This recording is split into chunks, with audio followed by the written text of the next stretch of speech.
Well, there you go, folks. I'm doing 30, 31, just over 3,000 RPM, so about 3,250. Quiet, now burbling. And now it's come back in, I've dropped down it. Well, that's to do with the ride by test for the noise emission. The other thing I like about it is the fact that the EU crap, let's be honest, EU crap. I know some of it's got good intentions, but then you think, oh, big brother. It's only the speedo that's restricted on this at the top end, not the actual bike.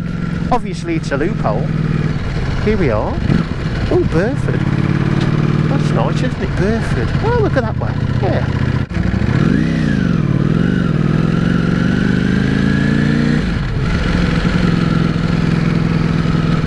Nice part of the world. Oh, look at that. Model of the Titanic, that's nice.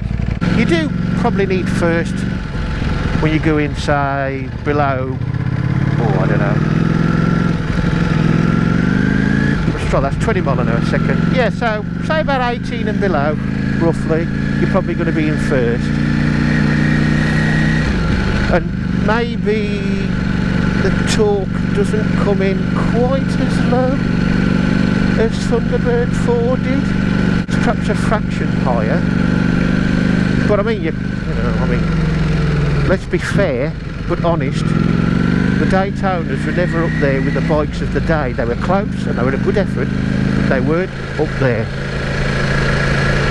So, obviously these days things move on. The Daytona, a sports tourer or a sporty sports tourer, where these are, well, don't need me to tell you, it's a sports bike, top level really sports bike. The bike is, I dare say I'm not these days, but you know, they're not as harsh as people seem to make out, because a lot of this is all personal, isn't it? Personal preference. I must admit, I still change gear with the clutch, even though I don't have to, because it's got the quick shifter. And it is a smoother change, up and down, you just tap on it. I will say this though, going down seems to be quite slow compared to Thunderbird 4. I used to do clutches changes on Thunderbird 4, certainly up the gearbox, it was fine. But with this, you don't even touch the throttle, it does it for you, which is smoother. I'm in fifth now. I won't move the throttle. There you go. It's virtually automatic, really. It's that sort of, it's a bit of a cross between an automatic gearbox and an electric motor sort of thing. It's something like, I'm not bothered that it's got it, but it is good. It works well. Again, you can adjust that to an extent. But if you want to find out all about that sort of thing exactly, then Google is your friend. But I will go into it a little bit, not a lot, because I'm still learning myself. So that's down. Yeah, there seems to be a bit more travel going down the gearbox with the quick shifter.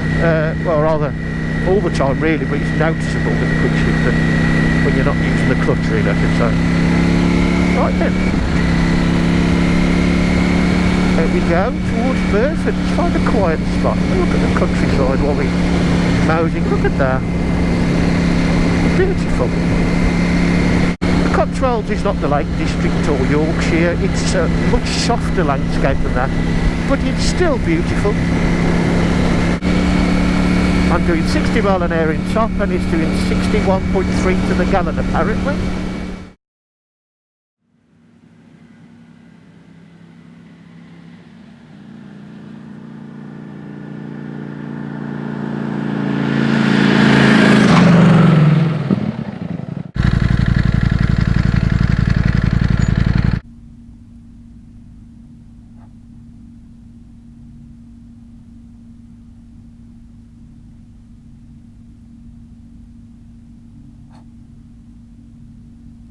If you're going to try wild fruit, make sure you have them from further up the tree because of doggies. Ooh. Lovely.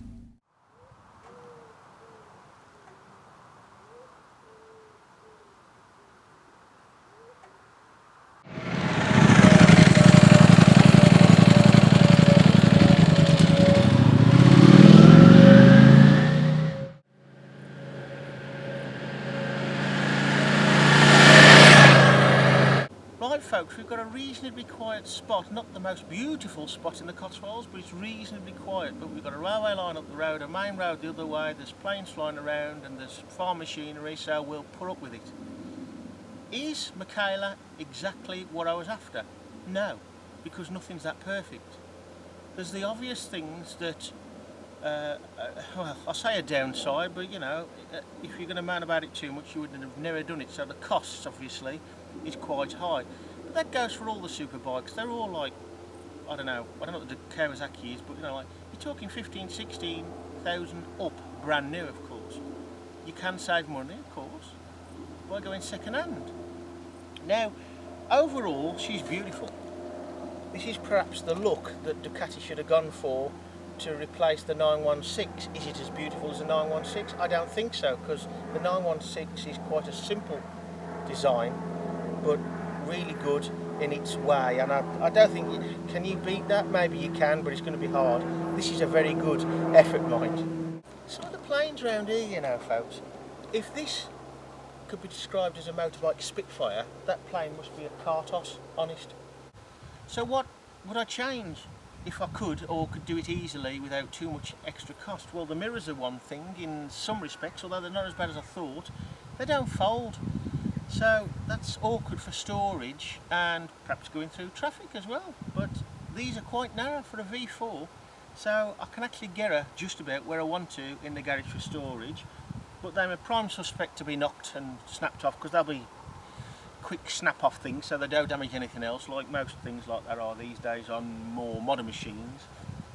The other thing, the orifice for the fuel tank is one of the narrow ones. I suppose being 2018, this is Euro 4, and of course emissions and that. It's easier to fill than Johnny by a long way, because there's more room underneath the orifice, as it were, inside the tank, at the top of the tank, for the fuel to flow past. There's no shape of the tank around the frame top rail like there is on Johnny, and that's a real pain, and that's the worst thing that really gets to me about Johnny, but that's for a Johnny video.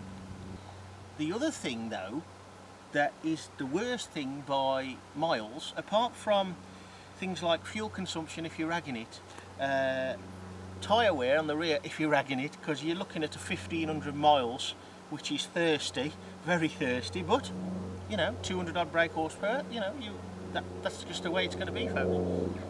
But the thing that really gets to me is the side stand, the little bibble for your heel. Let's have a look at it. And there it is, looking not unlike a bolt that you probably get from Wilco, although it is better than that. You see it's decent quality stainless steel, but it's not long enough, and you cannot flick the stand down from the sitting on position without your heel catching the fairing. And that's roughly the area that you come into contact with your heel when the stand is in the raised position.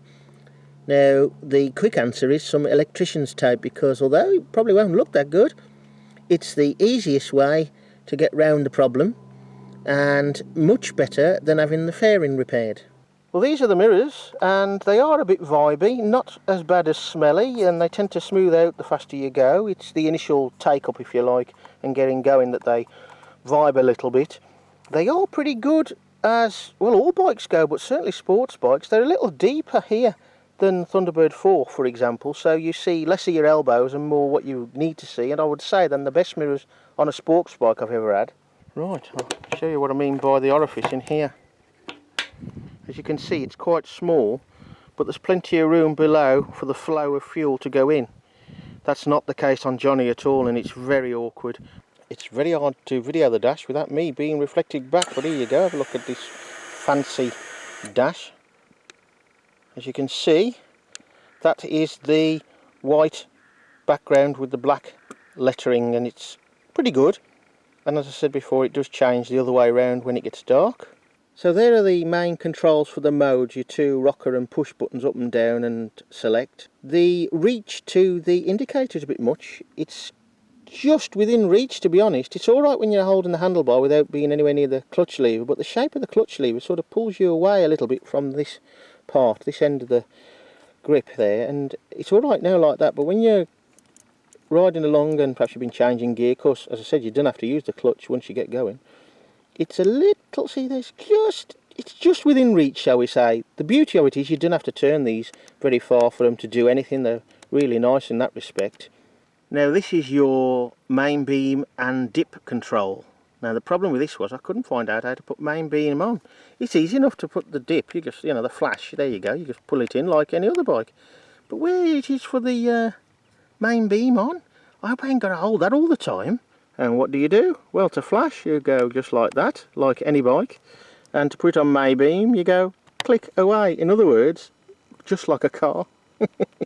It may not be a surprise to many of you who've had a bike in perhaps the last 10 years that isn't a Royal Enfield. But you do have hazard lights, you've got manual control of the lights, currently they're on automatic. Nothing to do with the bike itself exactly, but just as an aside, if you're going to use a GoPro Smart Remote, there is enough room on the top yoke, but make sure it's on tight and make sure you've got full use of your steering before you set off, because it's quite close. But it's okay as long as it doesn't move, and it hasn't. It's very tight on there and it follows this arc around there, so you're safe, but make sure it does before you ride the bike. You've got your steering damper, of course, hydraulic clutch, there's the reservoir for the front brakes. Talking of brakes, they are absolutely stonking Brembos, absolutely awesome, plenty of feel, loads of bite, and it's probably the first bike I've ever had, even though the ZX7R was very good and the VTR 1000 SP2 Honda was very good. This is probably the first bike where you really think that you are not going fast enough at all to worry the brakes whatsoever. There are the brakes, the Brembos, Showa upside down front forks, as you'd expect for a bike that costs this much money. It's nicely finished. It's got a wet clutch, not a dry clutch, although some of the models, I think the 1000cc R version is one of them, that's got a dry clutch, the sort of traditional Ducati dry clutch with the rattling. Although not all the rattling, and I've learnt this since I've had Michaela, not all the rattling is the clutch anyway, it's the desmodromic valve gear as well. There's one side of your standard exhaust. I must admit I never used to like the look of bikes with exhaust like this, because there always looks like there's something missing in this area. Of course there is something missing, but for storage wise it makes it so much easier, because the exhaust is down there out the way and you can get past the bike much easier when you have to slide out of the garage. Nice big fat Diablo Super Corsa tyre on the back, 200 section, very round you might say, 260, very round.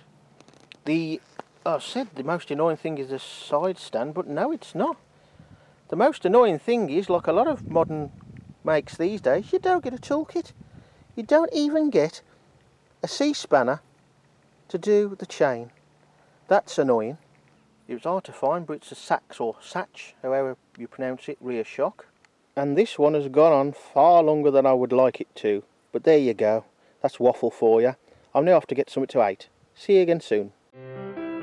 Non più tra i farfalloni amoroso, notte e giorno.